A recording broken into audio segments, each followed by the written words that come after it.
안녕하세요. 저는 60대 후반의 여성이고 남편과는 3년 전 이혼하고 혼자 살고 있습니다. 남편과 사이에는 슬아의 아들 한 명이 있는데 저희 부부는 오로지 자식 바라보고 엄청난 성격 차이에도 평생을 참고 부부로 살아온 사람들입니다. 현석이가 이제 결혼도 했고 아이도 낳았으니 우리 이제 서로 갈 길 각자 가는 거 어때? 나도 당신 생각에 동의해요. 우리 평생 서로 맞추려고 노력했지만 그게 잘 안 됐지. 그래도 긴 시간 현석이 위해서 노력한 시간들은 당신이나 나나 대견하다 생각해. 당신이 더 고생 많았지. 당신은 나보다 더 괜찮은 남자를 만났어야 하는 여잔데 당신이란 여자를 닮기에 내 그릇이 작았다는 생각이 드네. 남자 여자 같이 사는데 그릇 크기가 어디 있어? 우리가 서로 안 맞았던 것뿐이지. 처음엔 우리도 금슬 좋은 부부들처럼 좋은 시간들도 많았잖아. 시간 속에서 서로 변해갔고 애초에 모리해한 부분들도 있었고. 남은 여생은 당신이 정말 행복했으면 좋겠어. 나도 마찬가지예요. 남은 여생 건강하게 즐겁게 잘 지내. 남편과 저의 마지막은 쿨하고 깔끔했습니다.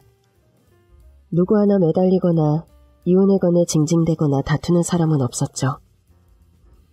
아주 오랜 시간에 걸쳐 이별을 준비한 부부들은 때로 이런 이혼을 한다는 경우도 있다는 걸 알게 되었네요. 재산 가지고 다툴 만큼 대단한 재력가가 아니어서 가능한 이혼이었을지도 모르고요. 남편과 저는 얼마 되지 않는 지극히 평범한 수준의 재산을 정확하게 반씩 나누었습니다.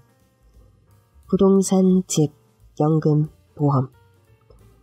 그런 것들에 관해 반씩 가지기로 합의를 보았고 저와 남편의 이혼은 속전속결로 이루어졌죠.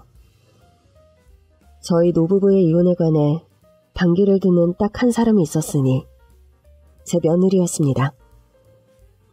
어머님, 아버님이랑 갑자기 이혼하신다니 그게 무슨 말씀이세요? 너 보기에 우리 부부가 문제없어 보였을지 몰라도 네 시아버지와 나 사이엔 오래전에 합의된 일이었다. 그래도요, 두 분처럼 서로 이해하면서 친구 같은 부부가 없다고 생각했는데 이혼하신다니. 매일 싸우며 사시는 것도 아닌데 왜 꼭 이혼하려고 하세요? 네 남편은 이미 알고 있었을지도 모른다만 나와 네 시아버지는 네 남편이 성인이 되면 이혼하기로 옛날에 합의를 본 사이란다. 그러던 게 네 남편 대학만 졸업하면, 결혼만 하면, 첫 아이만 낳으면 이런 식으로 미뤄지던 걸 이번에 해치운 거라고 해야 할까? 저 보기엔 평화롭고 사이좋게 늙어가시는 보기 좋은 부부였는데 미안하구나. 시부모짜리가 사이좋게 살고 있어야 너도 체면이 설 텐데 그러지 못해서 말이야. 아니요, 어머님. 제 말씀은 그런 게 아니라 제가 어려서 부모님께서 이혼하시다 보니 그냥 시부모님 두 분이라도 사이좋게 해로하시는 모습을 보고 싶었어요.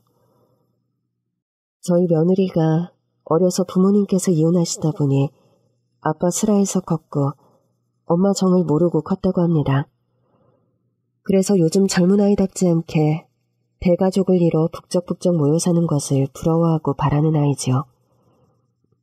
어머님, 저는 결혼하면 어머니 며느리가 아니라 딸이 되고 싶어요.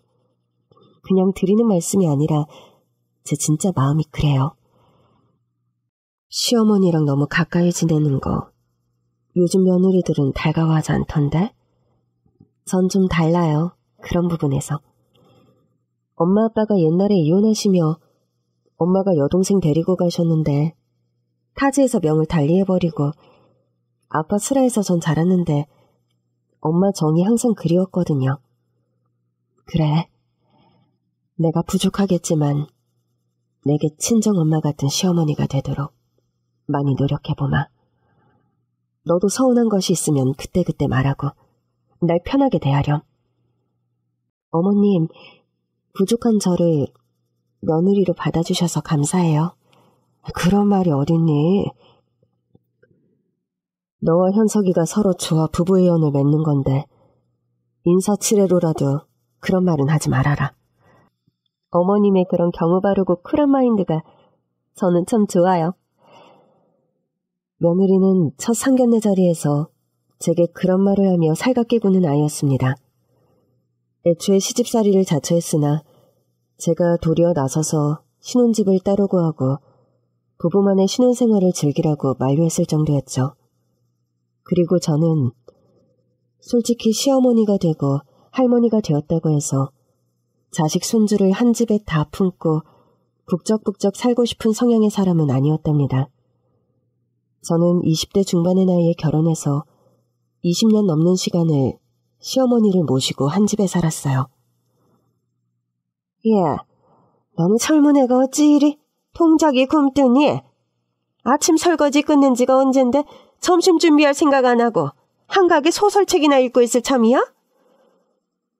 오늘 어머니께서 동창 모임 가신다고 하셔서요. 점심 밖에서 드시는 거 아니었어요? 날도 추워지는데 공국 끓일 준비해라. 점심부터 반나절 핏물 빼두었다. 저녁상에 공국 내려면 지금부터 통동거려도 모자를 파네. 알겠습니다. 곰국 뼈 담가 놓을게요. 같이 먹을 겉절이도 좀 묻혀놔. 네 남편이 공국에 겉절이면 환장을 하고 밥 2공기를 비우잖니. 평생 삼시세끼 따뜻하게 갓 지은 밥과 집에서 직접 만든 반찬과 국에 집착했던 시어머니 탓에 저는 평생 손에 물 마를 날 없는 결혼 생활을 보냈습니다. 그런데 제가 젊은 시절 문학 소녀였어요. 소설가가 되고 싶은 꿈을 안고 있었는데 남편과 연애하다 덜컥 아들을 가지게 되었고 결혼과 동시에 저의 모든 꿈은 자연스레 다음 생의 꿈이 되고만 케이스입니다. 세화 너는 아무리 생각해도 참 아까워. 그렇게 별난 시어머니만 만나지 않았음 언제 등단해도 햇스라인데. 그런 게 어딨니? 나보다 더한 환경에서도 글 쓸 사람은 다 쓰는데. 다 내가 모자란 탓이지. 네 시어머니 삼시세끼 밥 타령, 국 타령, 반찬 타령 그거 모르는 바 아닌데 뭐. 네 시아버지 병수발은 오죽 오래 했어? 우리 세대에 결혼해 사는 여자들 팔자가 거의 그렇지 뭐. 이제라도 너 이혼했으니 알턴이 빠졌다 생각하고 실컷 너 하고 싶은 거 하면서 살아라 얘. 책도 실컷 읽고 너 쓰고 싶은 글도 실컷 쓰고. 그래, 남은 여생이라도 좀 나답게 살아보려고 나도 생각하고 있어. 여유롭게 혼자 여행도 좀 다니고 말이야. 저는 이런 이유들로 황혼 이혼 후에 혼자 사는 저의 단출하고 고즈넉한 삶에 아주 만족하며 지내고 있었습니다. 일어나고 싶은 시간에 기상해서 아침 겸 늦은 점심을 먹고 저녁 따위 배가 고프면 먹고 내키지 않으면 걸렀죠. 닥치는 대로 영화도 보고 책도 읽고 작품이 되든 아니든 매일매일 일정량의 글도 써나갔습니다. 70살 가까운 나이가 되어서 나답고 내가 하고 싶은 대로의 일상을 산다는 것이 참 행복한 나날이었어요. 그러던 어느 날 어머님, 저희 가족이랑 어머님 합가해서 사는 거 어떠세요? 갑자기 합가라니 무슨 이유라도 있니? 뭐 딱히 이유가 있다기보다 제가 희명이 낳고 나서 계속 육아만 하다 보니 이러다 영영 경단녀가 될 것 같아서요. 그런데 희명이가 아직 어린이집에 적응을 못해서. 어린이집 적응하는 동안만이라도 어머님과 함께 지내면서 제가 일을 다시 시작해보면 어떨까 하고요. 엄마, 지금 사는 집은 그냥 새 주시고 더 넓은 집 구하려는데 집은 저희 부부가 구할게요.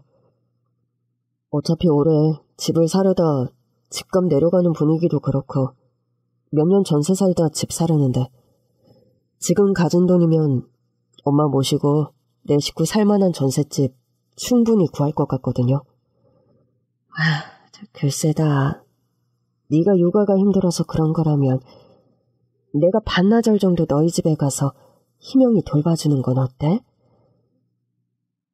어머님, 솔직히 제가 복직한다는 것은 핑계고 어머님 모시고 한 집에 살고 싶어서 그래요.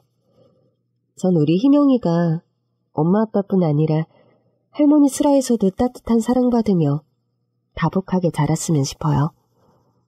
엄마, 나도 엄마 이혼하고 그렇게 혼자 사시는 거 마음에 걸려요. 아들 입장에서. 아빠는 재혼해서 잘 사시는데 엄마만 혼자 적적하게 지내시는 게 내가 언제 적적하다고 푸념한 적 있니? 그런 이유라면 너희들 오해다. 난 지금 삶에 아주 만족하며 지내고 있다. 엄마. 아들 며느리가 합가하자면 다른 어머니들은 좋아하신다는데 엄마는 왜 그래요? 뭐, 엄마한테 희명이 육아 전담시킬까봐 그래요? 넌 무슨 말을 그렇게 하니? 어머님, 저 진짜 그런 이유 아니에요. 복직도 그냥 드린 말씀이고 실은 1년 정도 더 있다가 복직은 할 예정이에요. 그저 어머니 모시고 한 집에서 복작복작 살고 싶어서 그래요. 엄마의 정이 그립다면서 한 집에 시어머니 모시고 복닥이며 살고 싶다는 며느리. 그리고 합가를 계속해서 강권하는 아들. 엄마뿐 아니라 여러 명의 손길이 필요한 어린 손주. 현실적인 여러 여건 앞에서 저는 몇 번을 거절하다 결국 합가를 결정하게 되었습니다. 아니 세화야, 아들 며느리 집에 합가한다니 그게 무슨 소리야? 계속 거절하는데도 아들 내외가 하도 그러자 해서 그러기로 했어. 너 혼자 살며 비로소 숨통 트인다 그리 좋아하더니 다시 족쇄 없는 감옥으로 들어가려고? 누가 들으면 뭐 날 완전 나이롱 시어머니의 할머니인 줄 알겠다 얘. 아니 넌 그냥 평범한 할머니가 아니잖아. 평생을 혼자 골방에 틀어박히는 게 소원이었던 애라는 걸 내가 아니까 그러지. 딱 1년만 애들 소원 들어주려고 그래. 우리 손주가 아토피가 심해서 이유식도 까다롭게 만들어 먹여야 하고 손 한참 많이 가는 시기만 지나면 난 아들 집에서 나오려고. 참. 엄마 노릇 끝났다 했더니 이제 할머니 노릇이 남아있었구나? 여자들 인생이란 평생이 피곤하다. 그치? 뭐 여자로 태어난 축복이려니 해야지 뭐. 저는 그렇게 몇 번의 거절과 갈등 끝에 아들 내외 가족과 합가를 결정하게 되었습니다. 이사갈 집이 정해지고 아들 며느리의 집이 먼저 정리가 되는 바람에 제가 사는 집에 아들 가족이 들어와 한동안 지내게 되었죠. 어머님 쓰시는 노트북 자판 희명이가 망가뜨린 것 같은데 어쩌죠? 내가 거실 소파에 두고 치운다는 걸 깜빡했구나. 죄송해요 어머님. 아니다. 아기 키우는 집에서 물건 관리 소홀한 어른 잘못이지 뭐. 그리 크지 않던 소형 아파트에 정해진 기간 동안의 짧은 시간이긴 해도 내 식구가 복닥이며 사는 게 결코 쉬운 일은 아니더군요. 희명이 알러지 검사 대학병원에서 결과 나왔다고 했지? 네 어머니, 결과지 가져다 드릴까요? 가져와 봐라. 그거 보고 알러지 일으키는 재료는 피해서 이유식 만들게. 여기 있어요 어머니. 저는 아토피와 알러지가 심한 손주를 위해 알러지를 유발하는 재료는 빼고 이유식을 만들어 소분해서 냉동실에 보관해 두었죠. 와, 어머님 하시는 거 보니까 육아도 이젠 완전히 과학이네요, 과학. 몰랐을 때 얘기지. 알았는데 아이와 맞지 않는 재료를 먹여서 아이 고생시킬 필요가 없잖니. 멸치가 알러지 일으킨다 해서 육수를 뭘로 써야 할까 고민했는데 어머님은 사골 육수랑 야채로 육수를 대신한 거세요? 그래. 원래 사찰 음식 철저하게 만드는 곳은 멸치 육수도 쓰지 않고 채수를 쓰잖니. 우리 희명이가 멸치 알러지가 있대서 사찰서 쓰는 채수를 써봤지.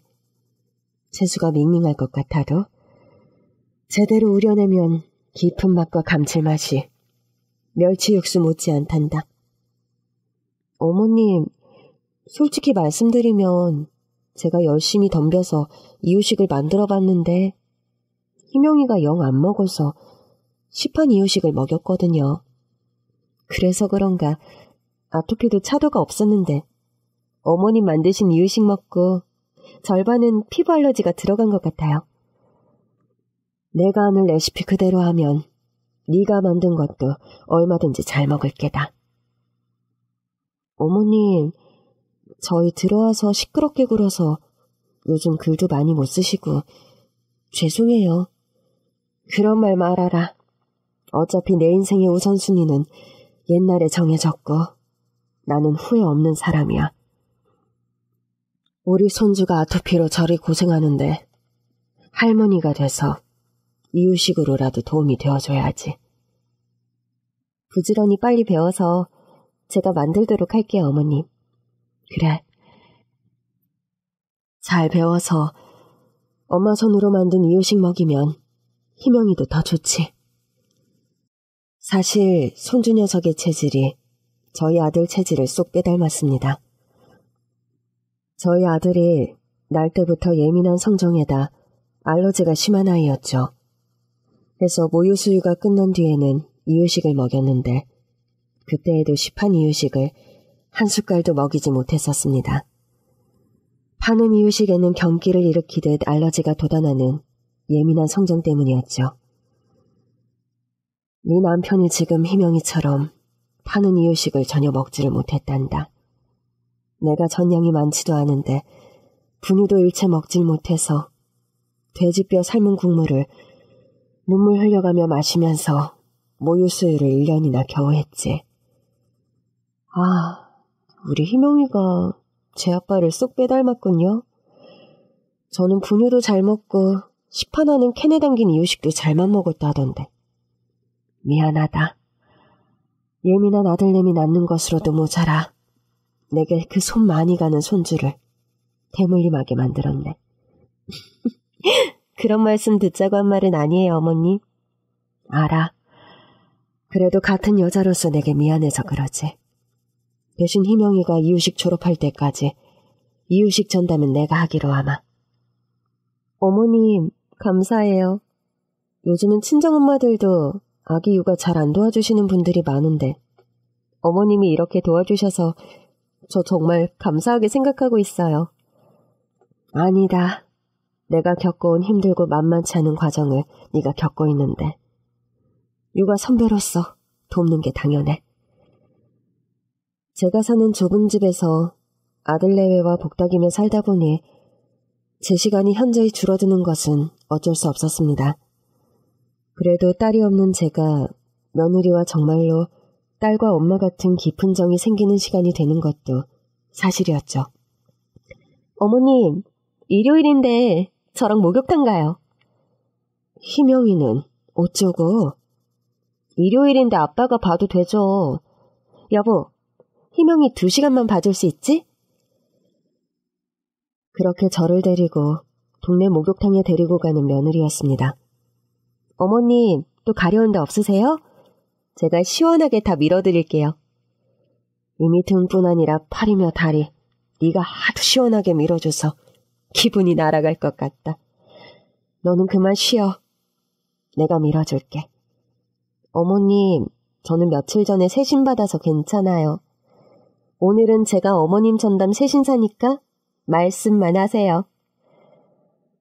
그렇게 온몸 구석구석 때를 밀어주는 며느리였습니다. 저도 모르게 집에서 오이를 챙기고 와서 얼굴에 붙여주기도 하면서요. 어머님, 피부는 망가지면 돌이킬 수 없대요. 어머님께서 또래보다 피부가 좋으신 건 사실이지만 방심하지 마세요. 피부 관리에 다리는 없다. 매일매일 부지런히 관리만이 답이다. 세정아, 너는 화장품 방문 판매를 해도 대박나지 싶다. 그럼 이참에 편집 디자인 일 그만두고 그쪽으로 전향할까요? 아들 내외와 합가가 결정되고 큰 집으로 이사하기 전 한 달 정도 제가 지내던 아파트에서 함께 생활 후 내 식구가 생활하기로 한 넓은 평수의 아파트로 이사하는 날이 다가왔습니다. 엄마, 오늘 같은 날은 제가 일을 쉬면서 이사를 도와드려야 하는데 죄송해요. 아니다. 수능 얼마 안 남긴 상황에 학원 강사가 월찬이 연찬이 불가능하다는 거 모르는 것도 아니고. 그래요. 당신은 아무 걱정 말고 수업이나 잘하고 와요. 아기 때문에 우리도 정신없고 어차피 포장이사 하기로 했으니 크게 힘들 일은 없어. 집안일은 신경 쓰지 말고 어서 출근이나 해라. 그럼 두 여자분 믿고 저는 출근합니다. 이사하는 날 제주 종합반 강사인 아들은 한창 수능 시즌을 앞두고 있어 출근을 했고 며느리와 제가 이사를 담당하게 되었죠. 며느리는 아기를 돌보고 제가 이사 관련 일을 진두지휘하게 되었습니다.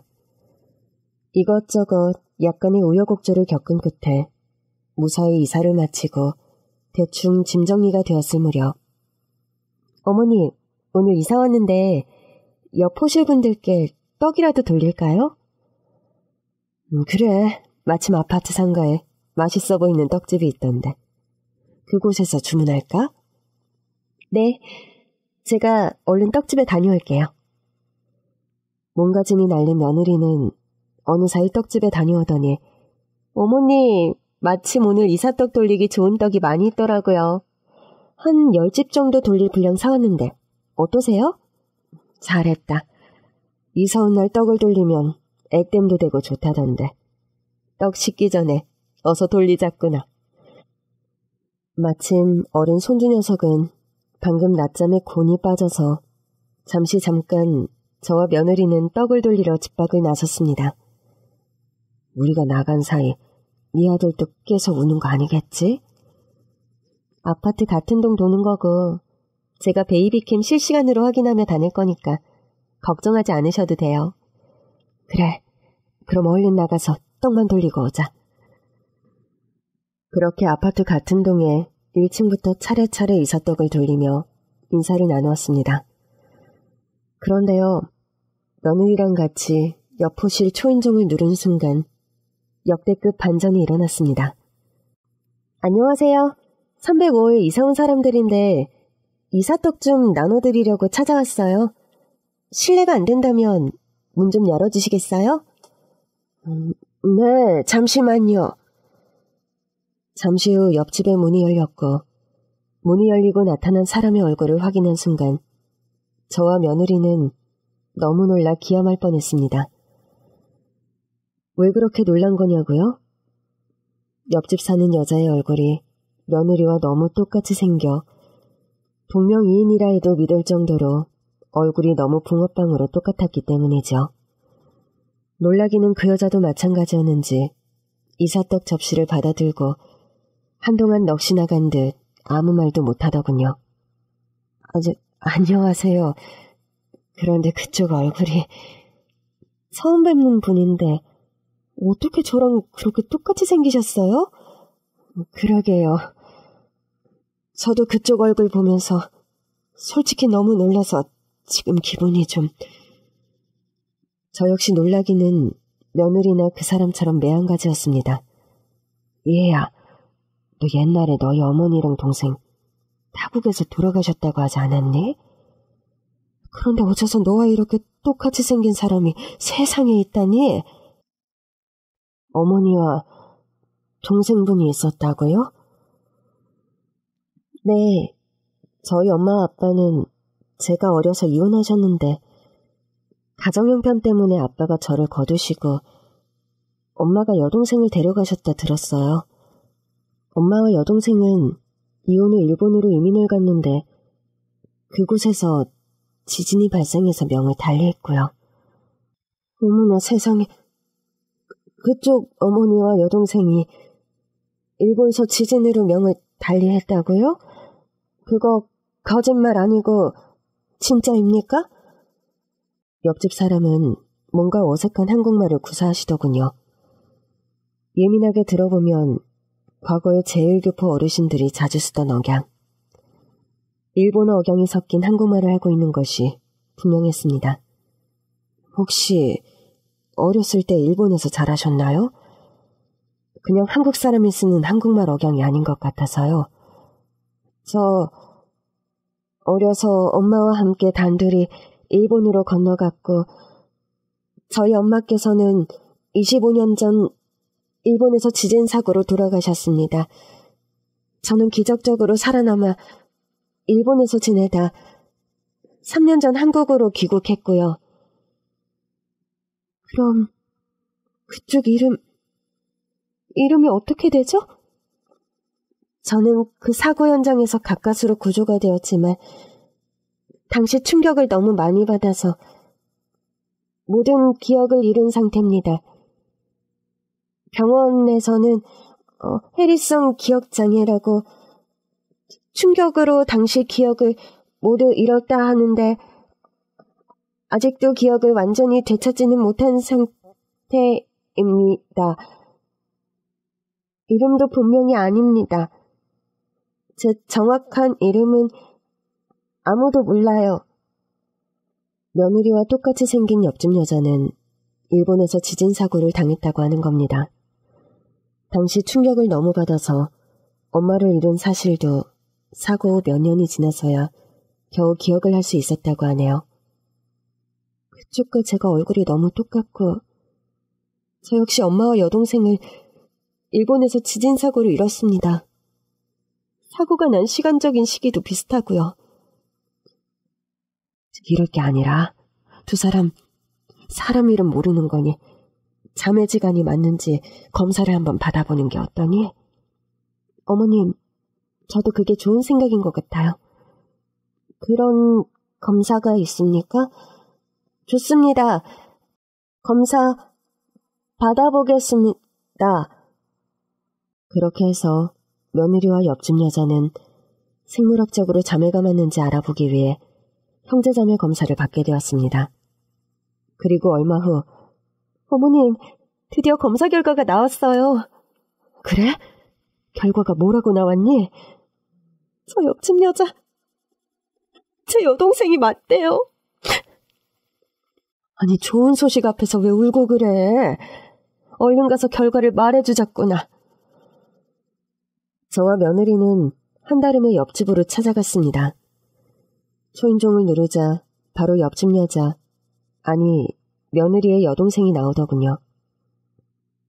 결과가 나왔습니까?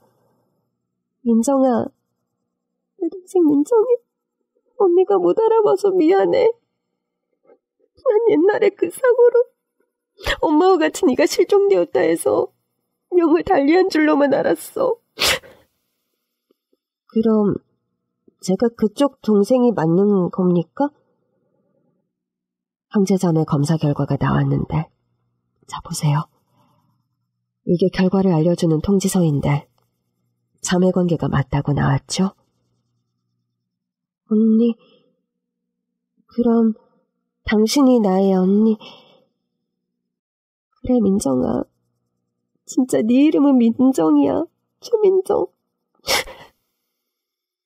언니, 이렇게 만나게 되어서 너무 반갑습니다.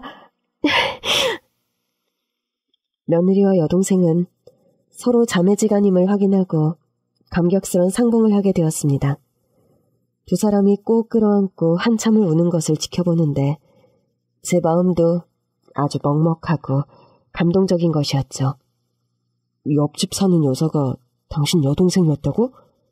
그것도 친여동생? 그렇대. 죽은 줄로만 알았던 여동생이 바로 옆집에 살고 있었다니. 세상 살며 수많은 기막힌 우연들을 봐왔다만 우리 집에 이런 일이 생길 줄은 미처 몰랐다. 띵동 띵동. 초인종이 울렸고 문을 열자 사돈어른, 그러니까 며느리의 아버지와 그댁 어른들 몇몇이 서 있었습니다. 며느리가 여동생을 찾았다고 연락을 해서 며느리 친가에서 여동생을 만나러 온 것이었죠. 며느리는 옆집으로 가서 여동생을 데리고 왔고 가족들 간의 상봉이 다시 이루어졌죠. 네가 정말 우리 민정이니? 네, 저는 여태 제 정확한 본명을 모르고 일본 이름으로 살아왔습니다. 사고 현장에서 구조된 저는 일본의 한 가정에 입양이 됐고 양부모님께서 제게 이로스의 지즈루라는 이름을 지어주셨어요. 일본서 이제껏 사용한 제 이름은 히로스에입니다. 네 진짜 이름은 최민정이란다. 아빠 이름은 최태식. 네 엄마 이름은 박화영. 네 엄마와 아빠는 30년 전 이혼을 했고 가정 형편이 여의치 않아 어쩔 수 없이 네 언니는 내가, 그리고 너는 엄마가 데리고 가 키우기로 했다. 알고 보니 사돈어른 내외지간은 오래전 이혼을 했는데 그게 성격 차이나 부부간 불화에 의한 이혼이 아니었다고 합니다. 내가 사업을 실패하고 하도 빚쟁이들에게 쫓기는 바람에 어쩔 수 없이 이혼할 수밖에 없는 상황이었다. 일단 이혼해서 서류를 정리한 뒤 내 상황이 좀 좋아지면 다시 한국으로 돌아와 살림을 합치기로 했는데 한국에서 그런 변을 당해서 그만. 아빠, 이제 그만 우세요. 아빠가 일부러 일을 이렇게 만들려고 하신 것도 아니고 늦게라도 우리 동생 민정이 찾았으니 그만 우세요. 네? 네, 아빠. 그만 우세요. 저는 사고 후 일본에서 좋은 양부모님을 만나 공부도 많이 하고 사랑도 많이 받으면서 잘 컸습니다. 제게 너무 미안해하지 않으셔도 됩니다. 고맙다 민정아. 이렇게 살아있어줘서, 그리고 이렇게 훌륭한 아가씨로 자라줘서. 며느리의 친정아버지는 그 후로도 한참을 울음을 그치지 못했습니다. 아유 민정이 아범이 아내와 민정이를 타국에서 이룬 걸 평생 한으로 마음속에 간직하고 살아온 사람이라 감정이 북받쳐서 그런 것 같으니 저 사돈어른, 부디 너 그렇게 양해 부탁드립니다. 아닙니다. 제게 양해를 구할 것은 전혀 없습니다. 늦게라도 이렇게 작은 따님을 상봉하게 되어서 얼마나 다행입니까? 그러게요. 사고로 명을 달리한 민정이 어머니, 하늘에서 이제야 비로소 마음을 놓을 것 같습니다. 며느리의 여동생은 지진사고 후 혈액성 기억장애로 자기 이름도 기억 못하는 상태로 몇 년을 지냈다고 합니다. 그 시기에 어린 아동들을 보호하는 시설에서 생활했고 보육원으로 옮겨서 잠시 지내던 중 일본의 한 가정에 입양이 되었던 거죠. 양부모님께서는 아이를 낳지 못하는 불임 부부였는데 저를 친딸 이상으로 사랑해 주셨습니다. 그분들께 저는 넘치는 사랑을 받으면서 유년기와 사춘기 시절을 보냈어요. 그래, 민정이 너는 지금 무슨 일을 하니? 결혼은? 한국엔 언제부터 들어와 살게 된 거야? 남자친구는 있어? 아빠, 민정이가 숨 넘어가겠어요. 천천히 하나씩 물어보세요. 내가 정신이 하나도 없구나. 미안하다. 그래, 민정아. 너 살아온 얘기와 근황들은 차차 하나씩 알아나가자. 결혼은 아직 안 했고 남자친구도 없습니다. 한국에 들어와 산 지는 3년이 좀 안 됩니다. 제가 2년 전에 사업을 시작했는데 일본과 한국을 오가면서 화장품을 수입하고 판매하는 일을 하고 있어요. 그렇구나. 우리 민정이가 어려서도 아주 똑 부러지고 야무졌는데 네 할 일 아주 잘하는 어른이 되었구나. 며느리의 친정아버지는 하염없이 기특한 눈으로 몇십 년 만에 상봉한 작은 딸을 보고 또 쳐다보더군요. 부모 입장에서 나라도 저럴 수밖에 없겠다 싶은 마음이 들었습니다.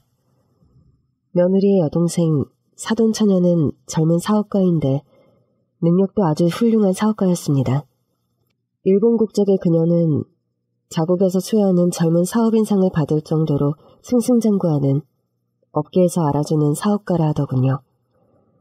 사돈처녀의 양부모님 역시 엄청 재력가여서 사돈처녀에게 많은 재산을 상속해 주셨다고 합니다. 어머님, 제 여동생이 나름 막대한 재산을 상속받았고 그 돈을 바탕으로 사업을 시작했는데 사업이 아주 잘 되나 봐요. 다행이구나. 여동생을 기적적으로 찾은 것만 해도 행운인데 그 여동생이 저리 멋지게 잘 살고 있는 것을 보게 되니 너도 마음이 얼마나 흐뭇하니? 안 그래?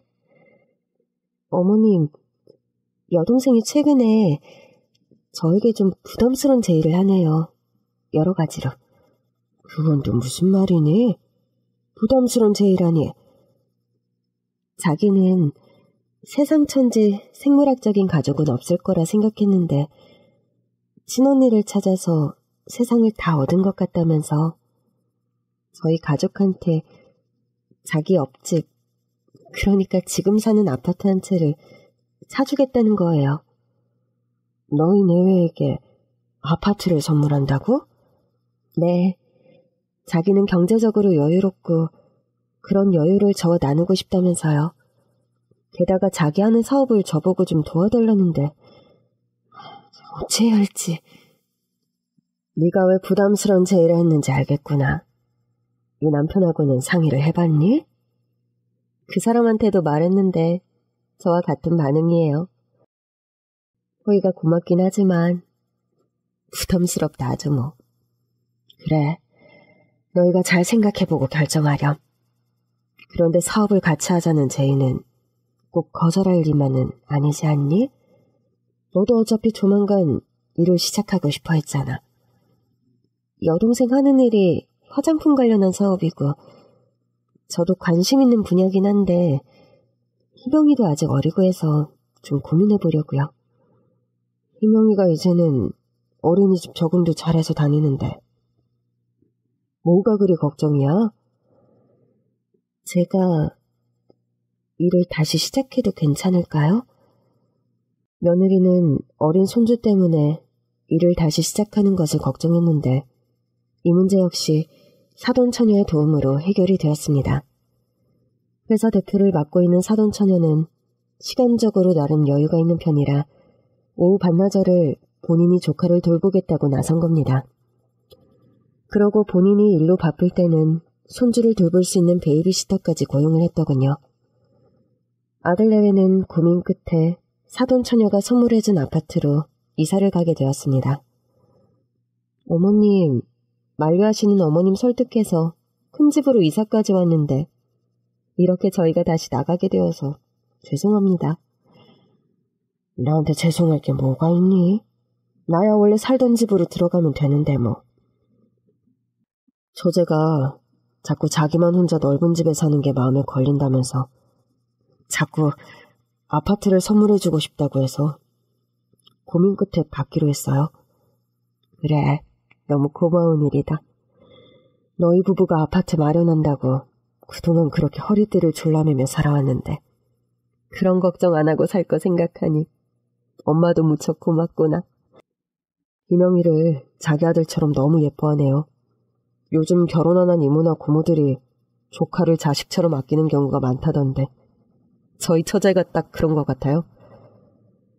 저희 집과 여동생 집 바로 붙어 있어서 한 집처럼 잘 통할 수 있게 공사도 시작했어요, 어머니.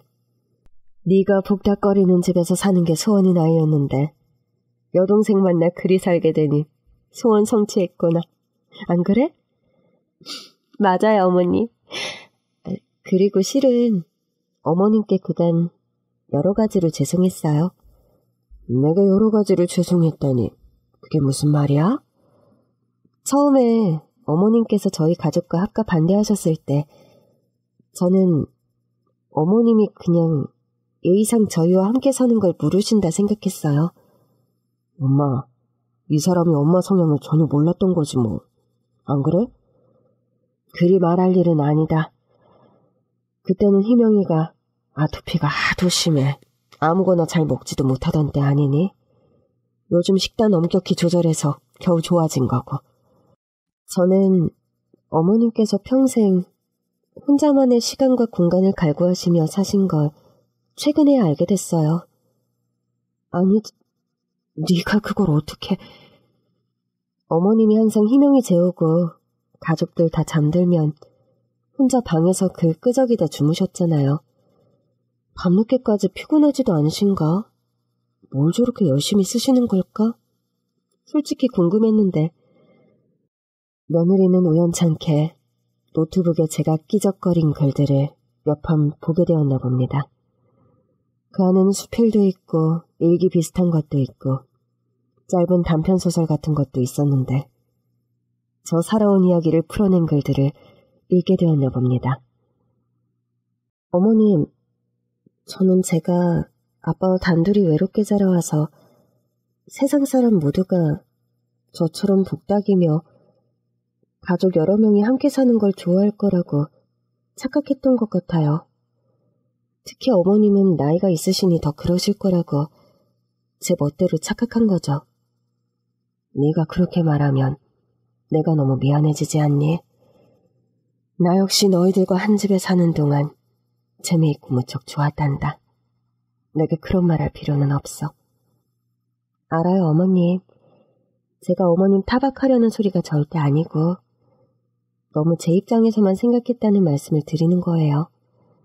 어머님 덕분에 우리 희명이가 그 심하던 아토피도 다 고쳤잖아요. 이유식이니 뭐니 어머님께서 하도 신경 써서 잘 만들어주셔서요. 이제는 희명이 이유식을 나보다 네가 훨씬 더 잘 만들잖니? 다 어머님께 배워서 그렇죠 뭐. 그러니까 어머님, 앞으로는 저희 부부나 희명이 걱정하지 마시고 어머님 시간 자유롭게 쓰시면서 좋아하시는 글 많이 쓰세요. 저 어머님 글 팬이에요. 항상 응원하겠습니다. 그렇게 말하면서 며느리는 분가루에서 나가게 되었습니다. 참, 어머님, 이거 제 분가기념 제 선물이에요. 박스가 꽤 큰데 이게 뭐니? 엄마, 그거 이 사람이 한참 고민하다 고른 선물이니까 지금 한번 풀어보세요. 저는 얼떨떨한 기분으로 박스를 풀어보았습니다. 박스 안에는 최신형 노트북이 들어있었어요. 어머님 쓰시는 노트북이 너무 오래되어 보여서 제가 신형으로 하나 장만했어요. 마음에 드세요? 정말 고맙다, 세정아. 우리 며느리가 센스 하나는 짱이네. 어머님께서 그간 저희 때문에 고생 많이 하셨죠 뭐. 어머님, 건필하시고 좋은 글 많이 쓰세요? 며느리한테 그런 응원 받으니 기분이 좋구나. 너희들도 다투지 말고 잘 살아야 한다. 그리고 현서가, 너도 처제랑 한 집서 살면 네가 행동거짓 더 조심하고 잘해야 한다는 거 알지? 엄마, 엄밀히 말하면 한 집은 아니야. 아파트 두 채인데 한 집처럼 통할 수 있게 개조를 했다는 거죠. 그게 거의 한 집 살림이지 뭐야. 처제랑 형부는 뭐 다들 잘 지낸다고는 하지만 그래도 네가 윗사람 자리니 더 잘해야 한다는 말이다. 엄마, 걱정 마세요. 저 외아들이라 어려서부터 항상 여동생 있었으면 했잖아요. 처제가 생겨서 갑자기 여동생이 한 명 생긴 기분이라 저도 좋아요. 그래, 여동생처럼 네가 잘해줘라. 아들내외는 그렇게 사돈 처녀와 함께 살게 되었습니다. 세 사람이 합이 잘 맞는 것인지 함께 살게 된 후로도 특별한 불협화음 없이 세 식구, 아니 손주까지 네 식구는 알콩달콩 매일 재미나게 잘 지내는 모양이더라고요. 아들내외가 사돈 처녀와 함께 살게 된 후 저는 다시 제가 살던 작은 아파트로 들어와 살게 되었습니다. 이삿짐을 정리하고 난 뒤에 저는 평생 처음으로 혼자만의 여행을 떠나게 되었네요. 편도행 비행기 티켓 한 장만을 구매했고 나머지는 큰 계획도 없이 떠나게 된 여행이었죠. 엄마, 나이도 있으신데 그렇게 무계획적 여행 괜찮겠어요? 국제 미아될 것 같으면 바로 전화할 테니 전화만 잘 받아다오. 아무튼 우리 엄마 평범한 엄마가 아니라니까. 그래서 싫으니? 아니요, 죄송하다고요. 그리고 평생 엄마한테 너무 감사드리고요. 아휴, 새삼스럽게 무슨 인사치레야. 아니에요. 엄마 성향 누구보다 내가 제일 잘하는데 어린 저 때문에 엄마 하고 싶은 거 다 꾹꾹 누르고 사셨잖아요. 엄마가 누구보다 자유로운 사람이라는 거 저 알아요. 끝까지 전 제 생각만 한 이기적인 아들이라 엄마한테 죄송한 거고요. 사실 저는 아들이 고등학교 갈 쯤 전 남편과 심각한 이혼 위기가 있었습니다. 평생 성격 차이로 불화했던 저희 부부였는데 그쯤 남편은 외도를 저질렀고 그 사실을 제가 알게 되는 바람에 더는 살림을 유지하지 못하겠다는 판단을 내렸던 때였죠. 엄마가 속상하신 거 알겠는데 한 번만, 딱 한 번만 아빠 용서해 주시면 안 돼요? 현서가, 엄마 아빠 문제는 내게 다 설명 못할 많은 부분들이 있어. 어쨌든 널 최선으로 두고 엄마가 고민할 거니까 넌 너무 걱정하지 마. 지금 엄마 아빠가 이혼하면 저 너무 힘들 것 같아요. 엄마가 할머니 때문에 스트레스도 많이 받고 엄마 쓰고 싶은 글도 못 써서 힘든 거 아는데 그냥 나 어른 될 때까지, 아니 대학 갈 때까지만 참아주면 안 돼요? 그렇게 울면서 제게 소리 지르던 아들이었죠. 저는 그때 당연히 아들의 부탁을 들어주었습니다. 사춘기 아들이 울며불며 하는 통곡에 가까운 부탁을 거절할 만큼의 배짱이나 결단력은 제게 없었으니까요. 엄마, 난 가끔 그때 엄마한테 한 말을 후회해요. 그만큼 컸으면 그냥 엄마를 놔드려도 되었을 텐데 난 끝까지 너무 이기적이었구나. 나도 어른이 되어서 여자도 만나고 결혼도 하니까 그런 일을 겪으면서까지 결혼 생활을 유지했던 엄마가 얼마나 힘들었을까. 뒤늦게 반성이 되더라고요. 네 입장에선 당연히 할 소리였다. 그리고 한창 사춘기였던 너인데 엄마는 그때 선택 잘했다고 생각해. 후회해본 적 단 한 번도 없으니 그런 소리는 이제 그만해라. 엄마, 이거 여행 경비로 쓰세요. 여행 다니며 돈 아끼지 마시고 맛있는 거 실컷 사드시고 좋은 물건이나 예쁜 옷 보이면 사 입으시고요. 무슨 여행 경비를 이렇게 많이 넣었어? 저희 요즘 경제적으로 많이 여유롭잖아요. 처제가 아파트 선물해준 데다 아내가 처제 사업 돕는데 아내가 일도 잘하는 데다 사업이 잘 되는 회사라 아내 월급도 저번 회사보다 훨씬 많고요. 그래도 돈을 너무 많이 넣었구나. 제가 못 살아도 엄마 여행 첫 경비는 이 정도 해드렸을 거예요. 엄마가 제게 평생 헌신하신 값에 비하면 이것도 약소하니까 얼른 재미나게 여행이나 다녀오세요. 저는 그렇게 아들의 환대를 받으며 여행을 떠났습니다.